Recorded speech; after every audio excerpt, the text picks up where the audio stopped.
네, 안녕하세요, 여러분. 맛있는 소요리 문답의 요리사 신승원 목사입니다. 한 주간도 잘 지내셨습니까? 이제는 어느 정도 이봄 기운이 드는 것 같습니다. 선선한 바람이 불어오고 참 말씀 보기 좋고 기도하기 좋고 또 교리 공부하기 좋은 그러한 계절인 것 같습니다. 여러분, 지난 시간 1강의 내용을 들으시면서 좀 어떠셨습니까? 용어들이 조금 어려운 부분들도 있고 이해가 되지 않는 부분들도 있고 너무 또 이렇게 빨리 지나가다 보니까 지난번에도 말씀드렸지만 이렇게 세세하게 다 들여다보지 못해서 좀 아쉬운 부분들도 있으시리라고 생각을 합니다. 반드시 여러분 기억하셔야 될 것은 이렇게 나누어 드린 전문이 있습니다. 전문. 웨스트민스터 소요리 문답 전문의 내용을 꼭 다운 받으셔서 두 번, 세 번 그렇게 정독해서 보시면은 훨씬 더 이해가 쉬울 줄로 압니다. 네, 여러분, 이제 오늘 2강을 시작하게 될 텐데요. 지난 시간의 내용을 먼저 우리가 좀 돌아보는 그런 시간을 가졌으면 좋겠습니다. 네, 여러분, 우리가 지난 시간을 통해서 가장 먼저 살펴봤던 내용이 무엇이었습니까? 소요리 문답이라는 이름의 뜻이 뭔가 그것부터 살펴봤죠. 작을 소자, 중요할 요자, 이치 이자, 물을 문자, 답할 답자를 써서 중요한 교리에 관해 묻고 답하는 책이라고 우리가 배웠습니다. 자, 이 소요리 문답서가 나오게 된 배경도 있다고 했죠. 네. 참 많이 힘들고 어려운 시절을 지나고 있었습니다. 그래서 많은 신앙인들이 바른 신앙의 기준을 갖기 위해서 이 소요리 문답과 같은 표준 문서를 만들었다고 했어요. 목적이 뭐라고요? 기초가 튼튼한 바른 신앙을 만들자라고 하는 것이었습니다. 자, 그런데 이 소요리 문답, 우리가 지금도 마찬가지로 살펴보고 배워야 하는 이유가 분명히 있다고 했어요. 왜냐하면 지금 우리가 살아가는 이 시대의 모습이 17세기 영국의 기독교가 처해졌던 그때의 그 상황과 크게 다르지 않기 때문입니다. 이런 세상 속에서 우리에게 필요한 것이 뭐라고요? 신앙의 기준이라고 하는 것입니다. 그래서 교리문답 교육을 통해서 우리가 이 선명한 기준을 세우는 것, 신앙의 선명한 기준을 세우는 것이 무엇보다도 중요하다 하는 사실을 우리가 살펴보게 되었습니다. 자, 그래서 여러분, 우리가 1문답에서부터 20문답까지의 내용을 지난 시간에 살펴봤습니다. 1문답 어떤 내용이었죠? 사람의 제일 되는 목적은, 여러분, 사람의 제일 되는 목적은 무엇이었죠? 하나님을 영화롭게 하고 그분을 영원토록 즐거워하는 것이다고 배웠습니다. 그런데 여러분, 어떻게 그분을 영화롭게 하고 영원히 즐거워할 수 있을까요? 성경 말씀을 통해서 그 이치를 알 수 있다고 했습니다. 성경이 담고 있는 내용은 그렇다면 어떠한 내용들이라고 했죠? 네, 크게 두 가지로 나눠진다고 했습니다. 첫 번째는 믿어야 할 것, 두 번째는 행해야 할 것이었죠. 여러분, 오늘과 지난주는 계속해서 이 믿어야 할 것에 대한 내용을 살펴보는데요. 자, 본격적으로 이 4문답에서부터 믿어야 할 것이 무엇인지, 우리의 믿음의 대상은 무엇인지를 말해주고 있다고 했습니다. 그 첫 번째는 우리는 하나님에 대해서 바르게 믿어야 한다고 했습니다. 자, 4문답에서 다루고 있는 이 하나님, 첫 번째는 성품과 존재에 대한 이야기를 다루고 있었는데요. 하나님은 어떤 분이시라고요? 존재와 지혜와 권능과 거룩과 공의와 인자와 진실하심이 어떻다고요?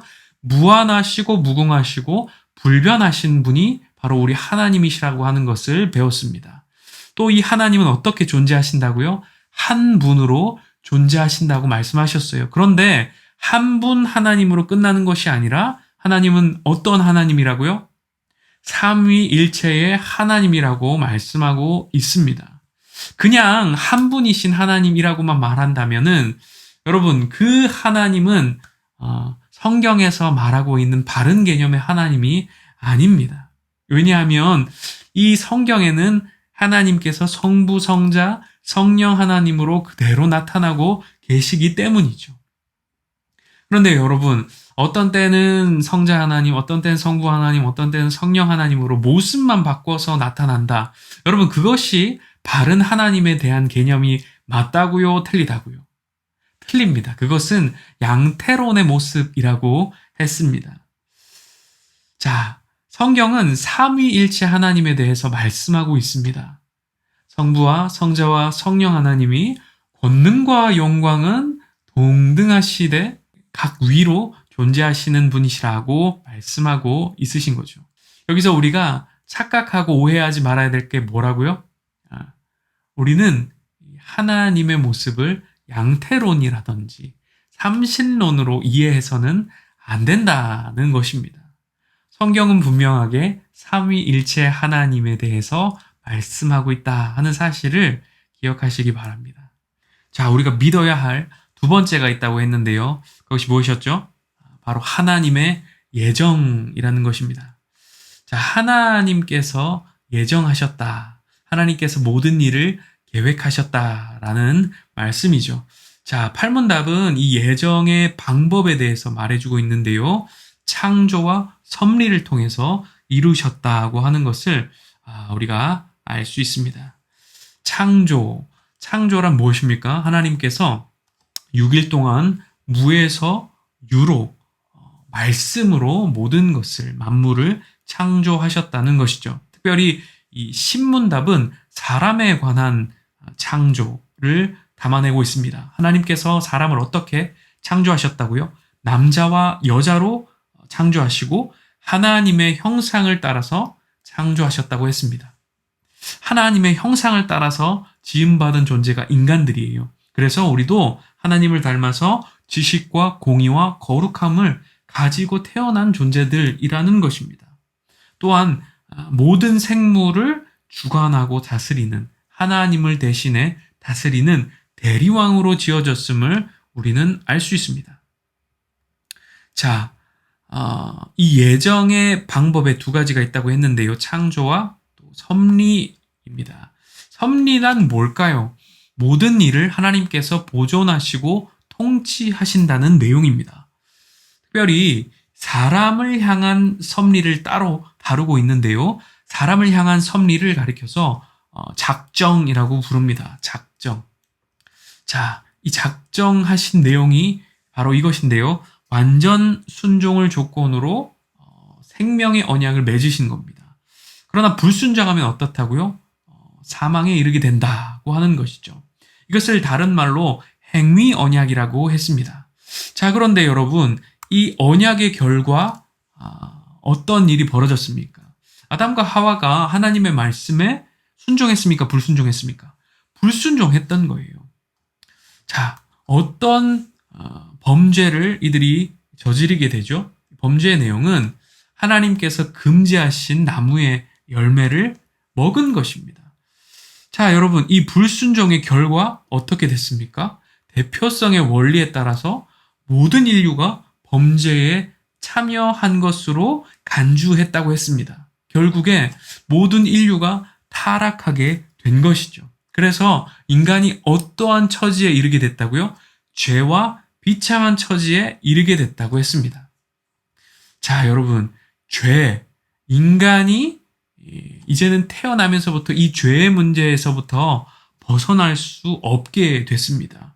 크게 두 가지의 죄로부터 벗어날 수 없게 됐는데요. 첫 번째는 이 아담과 하와로부터 내려오는 원죄라고 하는 것이고, 이 원죄로 말미암아 우리가 이 세상 가운데서 저지르게 되는, 스스로 범하게 되는 죄라고 해서 자범죄라고 하는 것입니다. 이 죄의 문제에서부터 벗어날 수 없게 된 것이죠. 또 한 가지, 이 아담과 하와의 이 죄로 말미암아서 우리 인간이 비참한 지경에 처해지게 되었습니다. 어떤 비참한 상황에 처해지게 됐습니까? 하나님과의 교제가 끊어진 겁니다. 그 관계가 단절된 것이죠. 또 하나님의 진노와 저주 아래 놓여지게 된 것입니다. 또한 사망과 지옥의 영벌을 받을 수밖에 없는 그러한 처지에 놓여지게 됐다는 것입니다. 자, 그런데 여러분, 하나님께서 이 인류를 가만히 그렇게 죄와 비참함의 상태에서 멸망하도록 내버려 두셨는가? 지난 시간 마지막으로 다루었던 내용이 바로 이 20문답의 내용이었습니다. 하나님께서는 이 죄로 인해서 비참한 가운데 처해지게 된 인류를 그냥 내버려 두지 않으시고 구속자로 죄와 비참한 지위에서 건져내시고자 하셨다고 했습니다. 여러분, 이것이 바로 은혜 언약의 시작이죠. 그런데 여러분, 이 구속자가 누구냐 하는 것을 바로 오늘 2강에서부터 다루게 됩니다. 네, 여러분, 여기까지가 우리 지난주에 함께 다루었던 1강의 내용이었습니다. 오늘은 21문답에서부터 38문답까지 이어지는 2강의 내용을 살펴보게 될 텐데요. 2강의 제목은 이렇습니다. 못난 놈 떡 하나 더 준다. 그럼 21문답의 내용을 바로 한번 들어가 볼까요? 하나님의 선택하신 자의 구속자가 누구인가 함께 읽겠습니다. 하나님의 구속자는 다만 선택하신 예수 그리스도 뿐이신데 그는 하나님의 영원한 아들로서 사람이 되셨으니 그 후에 한 위에 특수한 두 가지 성품이 있어 영원토록 하나님이시오 사람이시다. 여러분, 우리를 죄와 비참함에서 건져내어 줄 구속자, 그분은 바로 예수 그리스도시라는 것을 말해주고 있죠. 여러분, 다른 어떤 구속자가 있다고 말하지 않습니다. 예수 그리스도 뿐이시라고 말하고 있죠. 디모데전서 2장 5절 말씀도 한번 보십시오. 하나님은 한 분이시요 또 하나님과 사람 사이의 중보자도 한 분이시니 곧 사람이신 그리스도 예수라고 말씀하고 있습니다. 여러분, 세상에 구원받을 만한 다른 이름을 우리에게 주신 적이 없습니다. 절에 간다고, 성당에 간다고, 이슬람에 간다고 구원을 받을 수 있느냐? 착하게 산다고, 선하게 산다고 모두가 다 구원을 받을 수 있느냐?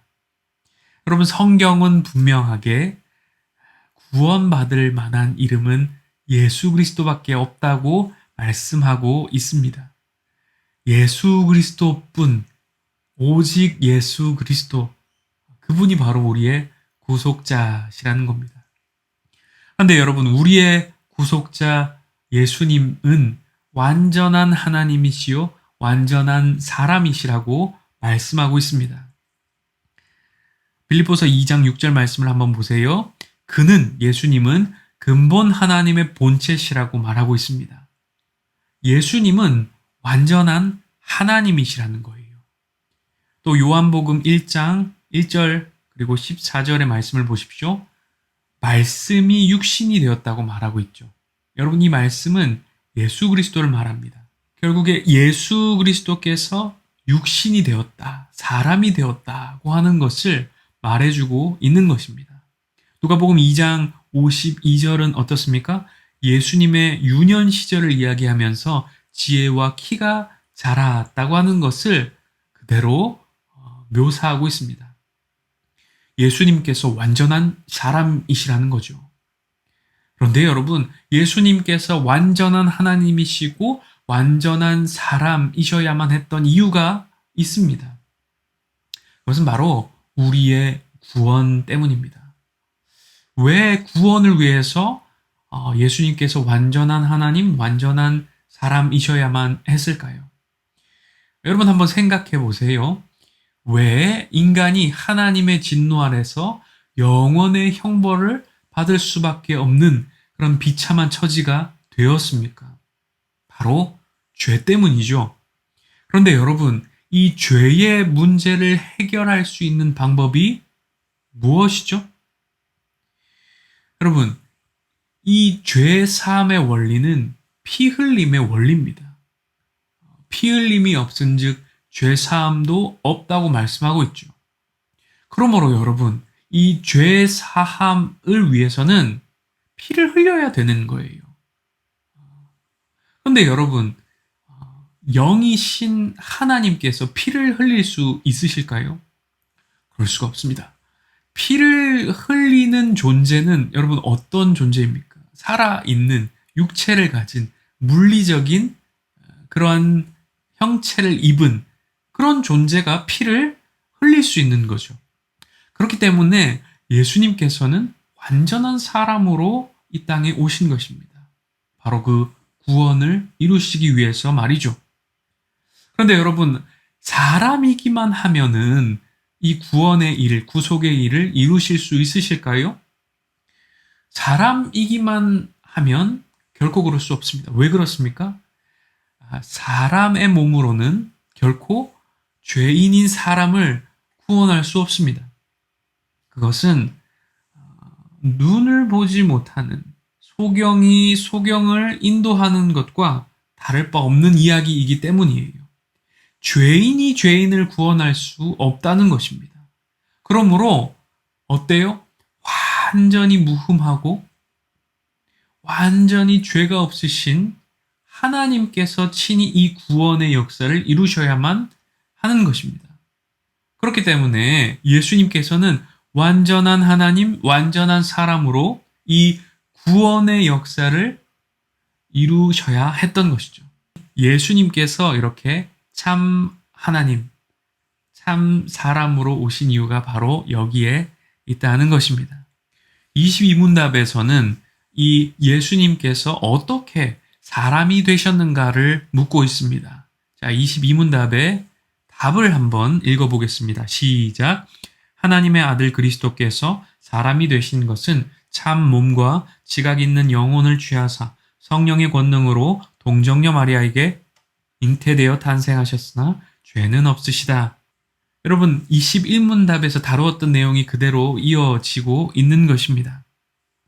누가복음 1장의 말씀에 보면은 성령으로 잉태되었다고 하는 것을 우리가 발견할 수 있습니다. 성령으로 잉태되었기 때문에 예수님께서는 죄가 있다, 없다? 없다는 것입니다. 일반적인 이 인간의 탄생은 어떻습니까? 모든 DNA가 유전되어서 내려오는 것처럼 죄가 계속해서 그 후대로 이어져 오죠. 그런데 예수님께서는 사람과 사람 사이에서 태어난 존재가 아니라 성령으로 잉태되어 나신 분이시기 때문에 죄가 있을 수 없는 것입니다. 죄의 유전이 일어나지 않는 것이죠. 네, 그 내용이 바로 22문답에 등장하는 것입니다. 자, 23문답은 이 예수님의 직분에 대한 이야기가 등장합니다. 그 속에는 이 세 가지 직분과 두 가지 지위에 대한 내용을 담고 있는데요. 자, 답변 내용을 한번 읽어보겠습니다. 시작. 그리스도께서 우리의 구속자로 선지자와 제사장과 왕의 직분을 행하시되 낮아지시고 높아지신 두 지위에서 하신다. 자, 24문답으로 바로 넘어가 보겠습니다. 그리스도께서 어떻게 선지자의 직분을 행하시는가? 답변을 읽어봅니다. 그리스도께서 선지자의 직분을 행하시는 것은 우리를 구원하시고자 하시는 하나님의 뜻을 그 말씀과 성령으로 말미암아 우리에게 나타나시는 것이다. 여러분, 예수님께서 세 가지 직분을 행하신다고 했습니다. 첫 번째가 바로 이 선지자의 직분입니다. 그리고 제사장, 왕 이렇게 이어지는데요. 모두가 다 무엇을 위해서 이런 모습으로 또 이런 역할을 수행하셨다고 말씀하고 있습니까? 바로 우리의 구원을 위해서 선지자가 되시고 제사장이 되시고 또 왕이 되신다고 말씀하고 있는 겁니다.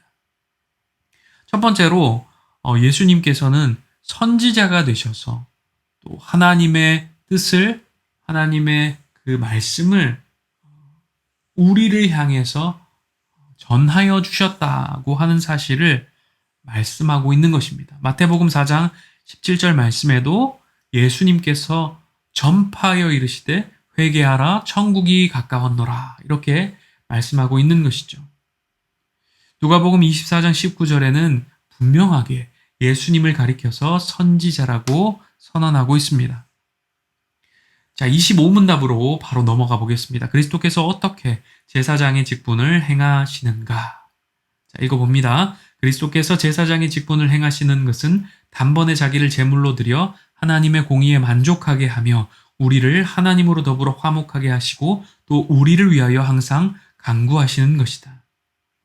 예수님께서 우리를 위해 제사장이 되어 주신 것입니다. 히브리서 4장 14절의 말씀에 보면 큰 대제사장이 계시니 라고 말씀을 하면서 이분이 바로 하나님의 아들 예수님이라고 하는 것을 분명하게 보여주고 있습니다. 예수님께서는 우리의 구원을 위해서 친히 대제사장이 되어주실 뿐만 아니라 친히 속죄 제물이 되셔서 단번에 희생 제물로서 하나님 앞에 드리신 바 되었습니다. 그 내용이 바로 히브리서 9장 28절에 등장합니다. 자, 마지막으로 26문답. 그리스도께서 어떻게 왕의 직분을 행하십니까? 그리스도께서 왕의 직분을 행하시는 것은 읽어봅니다. 우리로 하여금 자기에게 복종하게 하시고 우리를 다스리시며 보호하시고 자기와 및 우리의 모든 원수를 막아 이기시는 것이다. 아멘. 여러분 한번 보세요. 우리를 구원하시기 위해서 우리를 멸망으로부터 건지시고 끌어안으시기 위해서 왕의 직분을 행하십니다. 왕의 직분을 행하시면서 우리를 다스리시고 보호해 주십니다. 또 모든 원수를 막아 주신다고 말씀해 주고 있습니다. 여러분 이 말씀이 참 위로가 되고 은혜가 되는 말씀입니다. 시편 2편 6절 말씀인데요. 같이 한번 읽어볼까요? 내가 나의 왕을 내 거룩한 산 시온에 세웠다 하시리로다. 아멘. 빌립보서 2장 10절 말씀도요. 하늘에 있는 자들과 땅에 있는 자들과 땅 아래에 있는 자들로 모든 무릎을 예수의 이름에 꿇게 하시고. 아멘. 왕 대신 예수 그리스도의 모습을 나타내 보여주고 있는 것입니다. 자, 27문답으로 한번 넘어가 볼까요? 자, 예수님께는 또 두 가지의 지위가 있으셨다고 말씀드렸는데요. 첫 번째는 바로 낮아지심입니다. 자, 여기 답변을 같이 한번 읽어볼까요? 그리스도의 낮아지심은 곧 그의 강생하심인데 또한 비천한 지위에 나셔서 율법 아래 복종하시고 금생의 여러 가지 비참함과 하나님의 진노하심과 십자가에서 저주의 죽음을 받으시고 묻히셔서 얼마 동안 죽음의 권세 아래 거하신 것이다. 답변이 용어가 강생하심, 금생 이런 말들은 요즘에 잘 사용하지 않는 단어인데요. 그죠? 쉽게 말해서 성육신을 말하는 겁니다. 그의 강생하심. 그리고 금생이라 하면은 이 땅에서의 삶을 말하는 것이죠. 자, 예수님의 낮아지심이 뭐냐는 질문에 예수님께서 성육신한 것, 또 뭐예요? 율법 아래 복종하신 것, 또 뭐예요? 십자가의 저주의 죽음을 받으신 것이 그리스도의 낮아지심이라고 말하고 있는 것입니다. 자, 예수님의 낮아지심에 대한 근거 구절 몇 구절을 한번 살펴볼 텐데요. 누가복음 2장 7절 말씀입니다. 첫 아들을 낳아 강보에 싸서 구유에 뉘었으니 이는 여관에 있을 곳이 없음이로라. 여러분, 만왕의 왕이신 하나님께서 낮고 낮은 이 땅에 사람의 몸을 입고 오셔서 태어나셨습니다. 그것도 여러분 어때요? 7성급 호텔이 아니라 한 허름한 여관의 구유, 말밥통에서 나셨다는 것입니다. 여러분, 이것이 낮고 낮은 자의 모습이 아니면 무엇이겠습니까? 빌립보서 2장 8절의 말씀도 한번 볼까요? 사람의 모양으로 나타나사 자기를 낮추시고 죽기까지 복종하셨으니 곧 십자가에 죽으심이라. 예수님의 낮아지심의 절정이죠. 예수님께서 그 저주를 상징하는 나무 그 십자가에 달려 죽으신 것입니다. 마태복음 27장 46절도 마찬가지로 십자가의 죽으심을 가리키고 있습니다. 여러분, 그리스도의 낮아지심이 바로 이런 것이라는 거예요. 성육신 하신 것, 율법 아래 복종하신 것, 또 십자가의 저주의 죽음을 받으신 것. 자, 28문 답은 반대로 그리스도의 높아지심에 대해서 말하고 있습니다. 답변을 한번 읽어볼까요? 그리스도의 높아지심은 사흘 만에 죽은 자 가운데서 살아나신 것과 하늘로 올라가신 것과 하나님 아버지의 우편에 앉아 계신 것과 마지막 날에 세상을 심판하러 오시는 것이다. 자, 낮아지심과 반대로 높아지심에 대한 말씀이 등장하는 것입니다. 자, 높아지심은 사흘 만에 죽은 자 가운데서 살아나신 것, 부활하신 것이죠. 또 하늘로 승천하신 것, 또 하나님의 우편에 앉아 계시며 마지막 날의 세상을 심판하러 오시는 것이 그리스도의 높아지심이라고 말하고 있는 것입니다. 자, 이제 29문답서부터는 성령님에 대한 이야기가 등장하는데요. 여러분 한번 지금까지 내용을 쭉 살펴보세요. 우리의 구원을 계획하신 분은 성부 하나님이시고 이것을 실행하신 분은 성자 예수님이시고 29문답서부터 해서 이 구원을 적용시키시는 분이 바로 성령님이시다라고 하는 것을 나타내 보여주고 있는데요. 29문답을 한번 살펴보겠습니다. 우리로 어떻게 그리스도의 사신 구속에 참여하게 하시는가? 문답 답변 내용을 읽어봅니다. 시작. 우리로 그리스도의 사신 구속에 참여하게 하시는 것은 그의 성령께서 우리에게 구속을 효력 있게 적용하심을 인함이다. 그러니까 성령님께서 그 구속을 효과적으로 적용시켜 주시기 때문에 우리가 구원에 참여하게 된다는 이야기입니다. 자, 디도서 3장 5절의 말씀을 보십시오. 성령의 새롭게 하심이라는 표현이 등장하죠. 성령님께서 새롭게 해 주시는 겁니다. 요한복음 3장의 내용도 보십시오. 성령으로 나지 아니하면 하나님 나라에 들어갈 수 없다고 했습니다. 분명하게 이 구원의 역사에, 사역에 성령님께서 분명하게 개입하고 있으시다는 것이죠. 자, 30문답입니다. 성령께서 그리스도의 사신 구속을 우리에게 어떻게 적용하셨는가? 답변의 내용을 읽어봅니다. 성령께서 그리스도의 사신 구속을 우리에게 적용하시는 것은 우리 안에 믿음을 일으키시고 또 효력 있는 부르심으로써 우리를 그리스도와 연합하게 하시는 것이다. 성령님께서 우리에게 이 구원을 적용시켜 주시는데 먼저는 믿음을 일으켜 주시는 것입니다. 우리 안에 믿음을 일으켜 주시는 것이죠.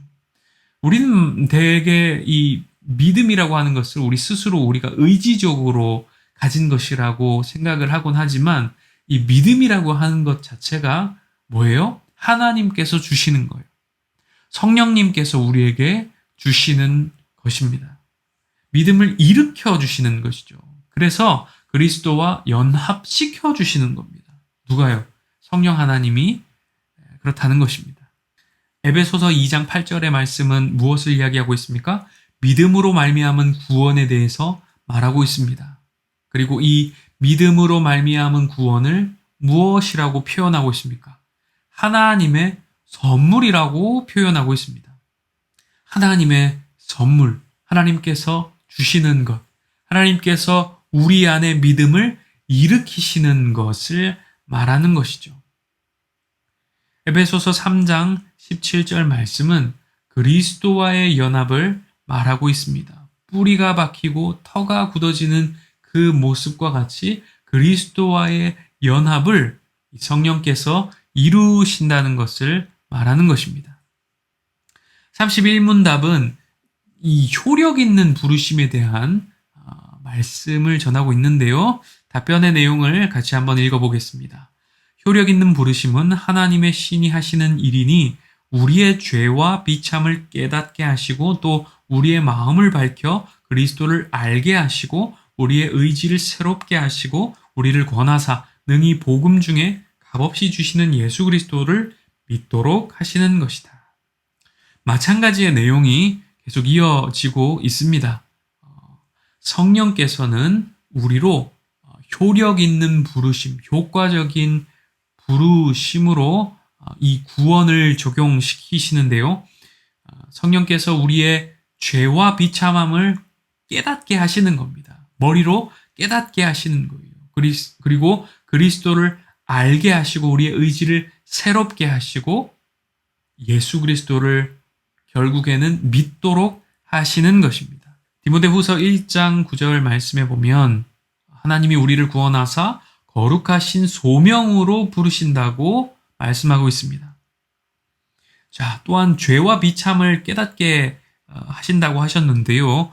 사도행전 2장 37절의 말씀에 보면 하나님의 말씀을 들은 무리들이 마음에 찔려 형제들아 우리가 어찌할꼬 하면서 탄식하는 모습을 발견할 수 있습니다.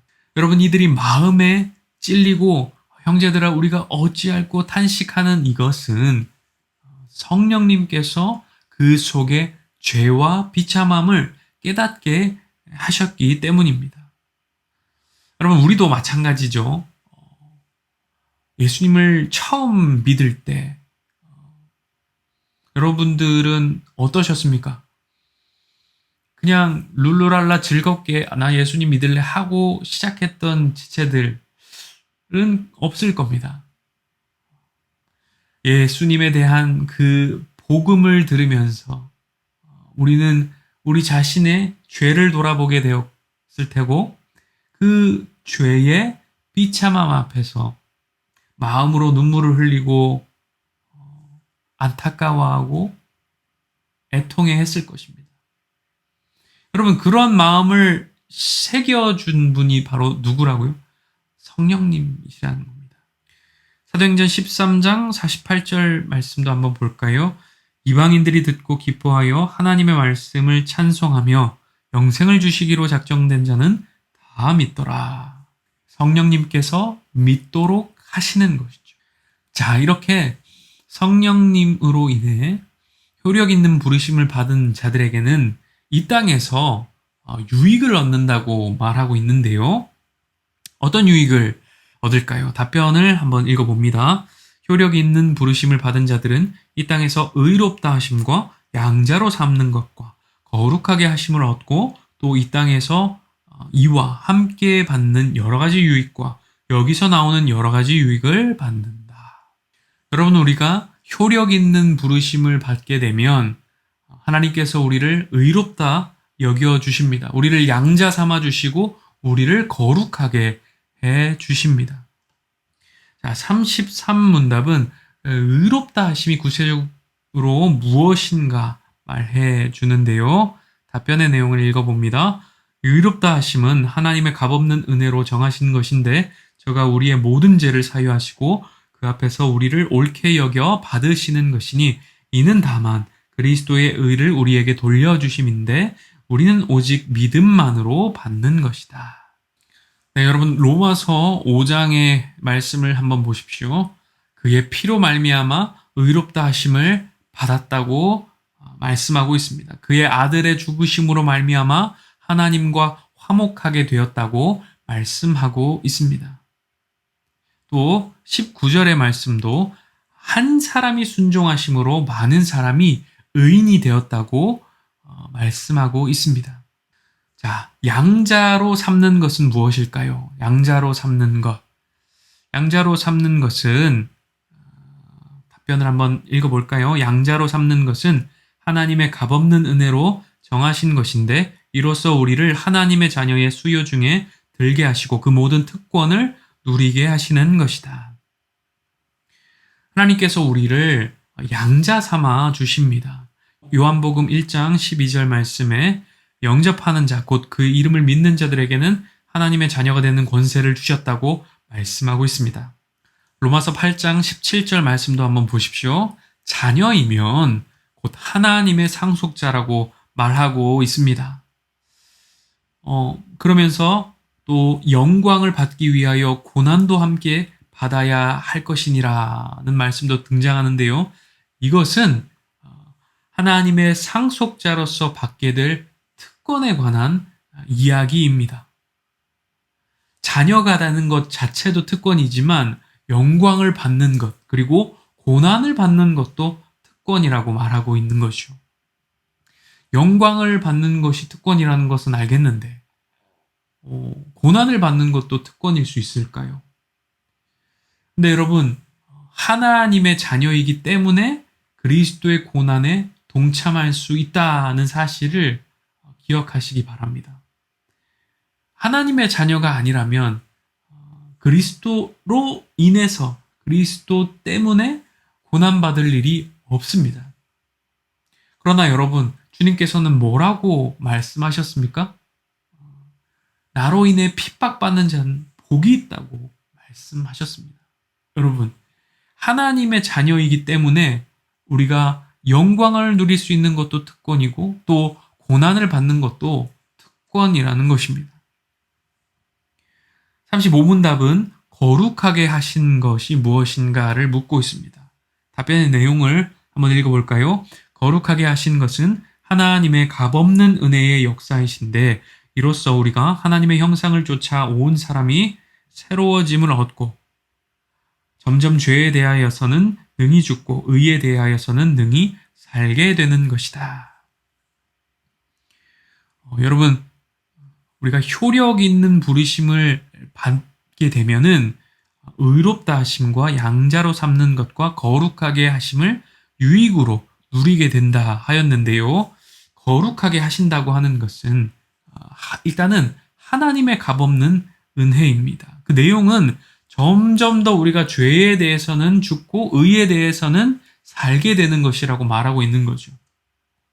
그러니까 우리가 그동안 움켜쥐고 살아왔던 그 달콤한 죄에 대한 부분들, 그런 부분들은 점점 더 우리가 멀리하게 되고 하나님의 말씀, 또 하나님 그분 자체에 대한 사모함과 애절함이 더 증가한다는 것을 뜻하는 겁니다. 그래서 죄에 대해서는 멀리 하려고 하고 하나님에 대해서는 가까이 하려고 하는 그 경향이 강해지는 것을 말해주는 것이죠. 데살로니가전서 2장 13절 말씀에도 성령님께서 우리를 거룩하게 하신다고 말하고 있습니다.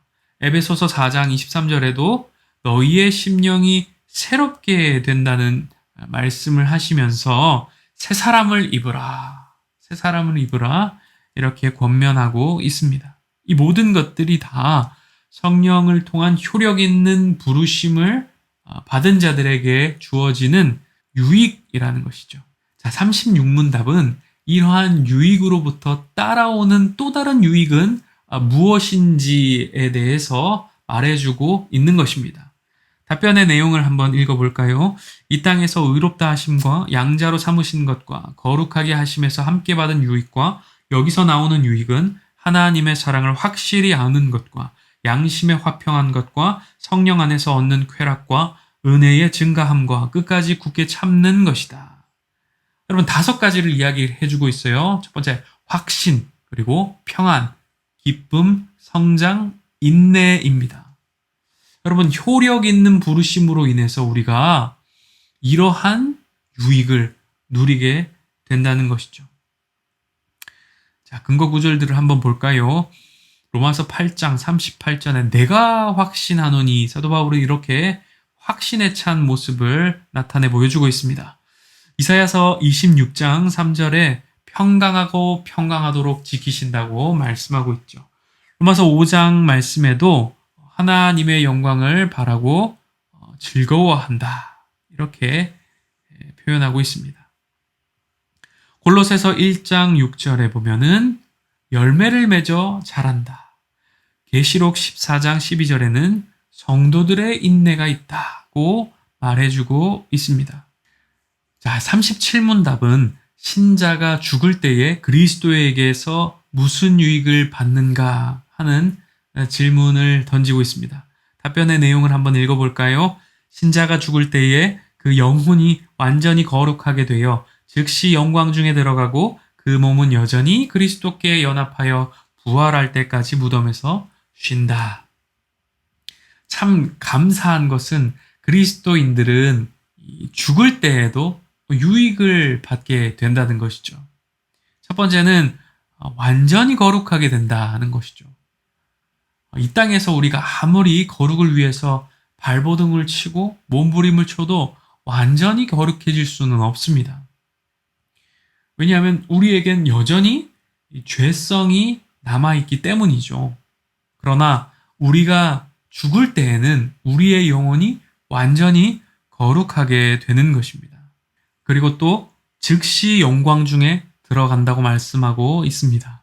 고린도후서 5장 1절에 보면 땅에 있는 우리의 장막집이 무너지면 우리는 하늘에 있는 영원한 집에 거하게 됩니다.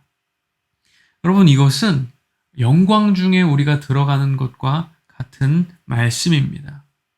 이 땅에서 우리의 장막집은 무너지지만 저 천국, 저 영광의 나라에 우리가 이르게 된다는 것이죠. 그리고 우리의 몸은 그리스도께 연합하여 부활할 때까지 무덤에서 쉬게 됩니다. 이사야서 57장 2절 말씀입니다. 그들은 평안에 들어갔나니 바른 길로 가는 자들은 그들의 침상에서 편히 쉬리라. 아멘. 자, 오늘의 마지막 문답입니다. 38문답. 신자가 부활할 때에는 그리스도에게서 무슨 유익을 받는가? 부활할 때에는 어떤 유익을 받을까요? 답변의 내용을 읽어봅니다. 신자가 부활할 때에는 영광 중에 다시 살아남을 입어 심판날에 밝히 안다 하심과 죄 없다 하심을 받고 완전히 복을 받아 영원토록 하나님을 흡족하게 즐거워하는 것이다. 신자가 부활하게 될 때 누리게 되는 유익에 대해서 말해주고 있는데요. 부활, 그 자체가 유익입니다. 그리스도께서 이 땅에 다시 오실 때에 우리의 몸도 호련히 변화되어서 부활의 육체를 가지게 되는 것이죠. 다시 살아남을 입는 것 그 자체가 유익이라는 것입니다. 그리고 그 주님의 심판날에 우리가 죄 없다 하심을 받게 되는 것입니다. 주님께서 재림하시면 반드시 인류를 심판하십니다. 모든 인류가 다 그 심판대 앞에서 심판을 받게 됩니다. 그때 우리는 이 주님의 공로, 의롭다 하신 그 십자가 은혜로 인하여서 무죄 선고를 받게 되는 것이죠. 계시록 21장 4절 말씀에 보면 모든 눈물을 그 눈에서 닦아주시니 다시는 사망이 없고 애통하는 것이나 곡하는 것이나 아픈 것이 다시 있지 아니하리니 처음 것들이 다 지나갔음이러라고 말씀하고 있습니다. 여러분, 우리가 부활의 때에는 우리의 모든 아픔과 눈물과 상처들이 말끔히 사라질 줄로 믿습니다. 여러분, 이것이 신자가 부활할 때 그리스도에게서 얻게 되는 유익들입니다. 네, 여러분, 오늘 21문답에서 38문답까지 2강의 내용을 함께 살펴봤는데요. 2강의 제목이 기억나십니까? 못난 놈 떡 하나 더 준다. 여러분, 정말 그렇지 않습니까? 하나님 앞에서 우리 모두는 다 못난 놈들입니다. 참 약하고 부족하고 연약합니다. 날마다 죄 앞에 쓰러지고 무너지고 넘어집니다. 그런데도 불구하고 하나님은 못난 놈 떡 하나 더 준다 하는 마음으로 끝까지 우리를 사랑하시고 더 큰 은혜로 우리를 안아주십니다.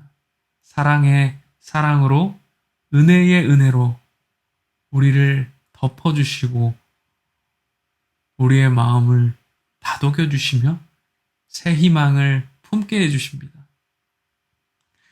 여러분, 오늘도 놀라운 주님 그 사랑의 말씀을 힘입어 절망과 외로움과 슬픔의 삶 가운데서도 참된 소망과 힘과 위로를 얻으며 살아갈 수 있는 복된 삶이 되시기를 주님의 이름으로 축원합니다. 여러분, 오늘 2강의 내용은 여기까지고요. 다음 주 3강으로 우리 만나도록 하겠습니다. 여러분들 꼭 전문의 내용들을 읽어오시고 기본적인 이해를 가지고 같이 함께 말씀을 살펴보는 그런 시간이 되었으면 좋겠습니다. 네, 오늘 여러분들 수고 많으셨습니다. 한 주간도 평안하시고 승리하시기 바랍니다. 감사합니다.